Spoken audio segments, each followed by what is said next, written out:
The collapse of the 2020 Clippers was a spectacle to behold. Well, at least if you weren't a Clipper fan.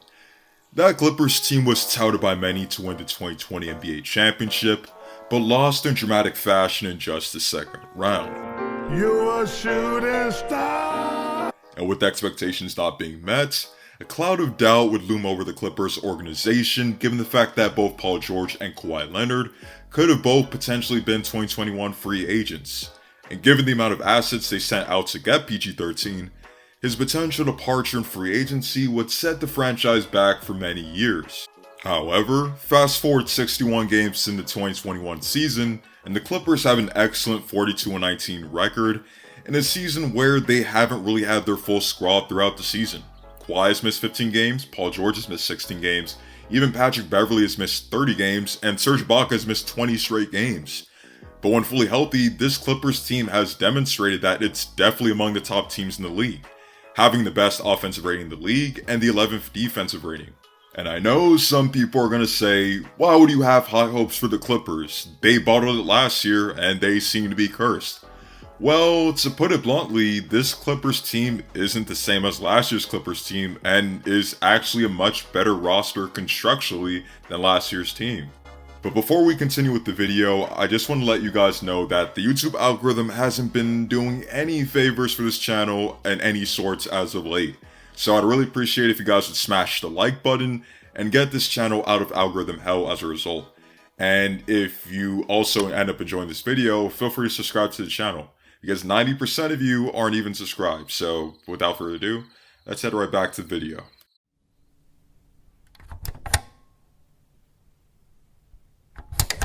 Last season, many people picked the Clippers, barring injury, to win the Western Conference, given the fact that they had two all-star caliber players in Paul George and Kawhi, and they had two of the top 6 men in the league in Montrezl Harrell and Lou Williams. And on top of that, they had other solid contributors like Marcus Morris, Patrick Beverley, etc., etc.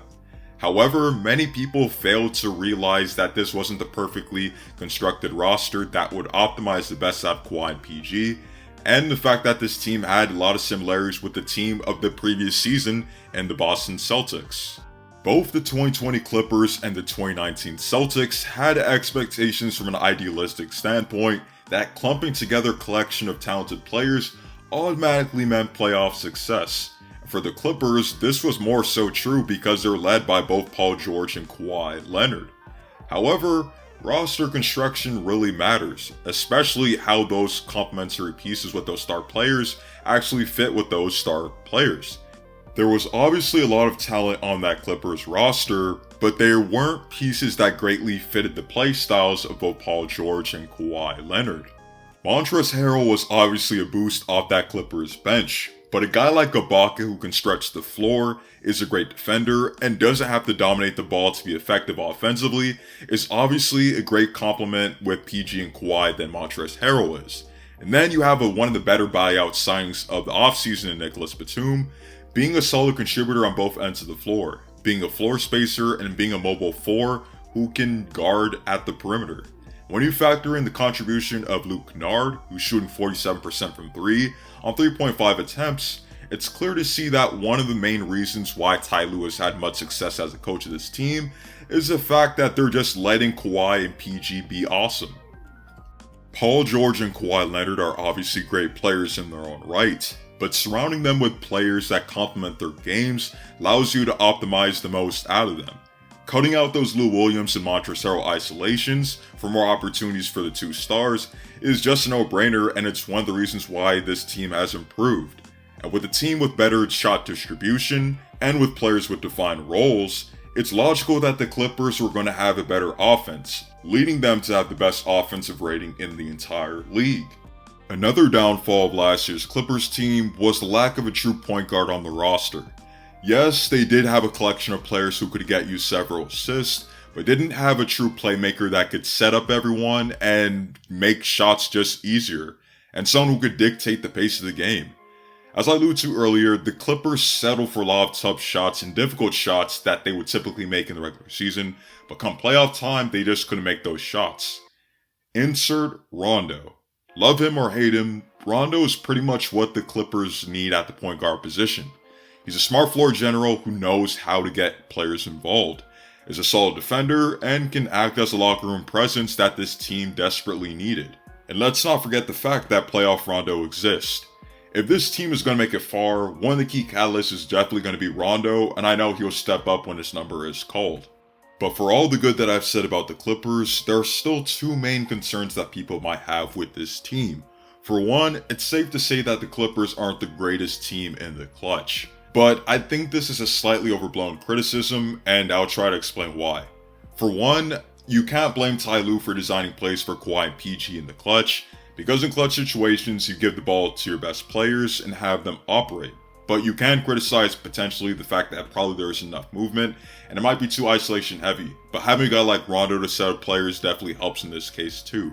In your mind might be the Milwaukee game that they had in which Kawhi and PG had 2 straight possessions where they couldn't execute in the clutch, but throughout their careers they've proven to be shot takers and shot makers, so I wouldn't worry so much about that. The second concern of interest is obviously playoff P, and even I have reservations about that myself.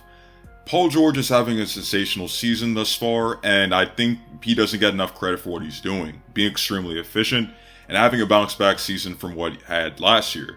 However, he hasn't had a great playoff series since that 2017 series in Indiana, but I think I'm quite optimistic about how he'll perform in this year's playoffs. For one, he's been extremely efficient this season, so hopefully that carries over to the playoffs. Secondly, Rondo being on the roster definitely makes shots being created much easier for him, and given the fact that he has complementary pieces that optimize the best out of him, he should be great in this year's playoffs.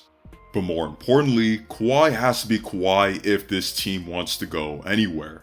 Throughout his career, Kawhi has been great in the playoffs, except for games 5 through 7 against the Nuggets in last year's playoffs, where he was uncharacteristically underperforming. It's popular to say that your team can only go as far as your best players can take it, so if the Clippers really want to make the conference finals or even win a championship this year, Kawhi and PG have to play at their best. And if PG becomes playoff P again, Kawhi has to play out of his mind and remind us why some people dubbed him as the best player in the league at some points throughout last season.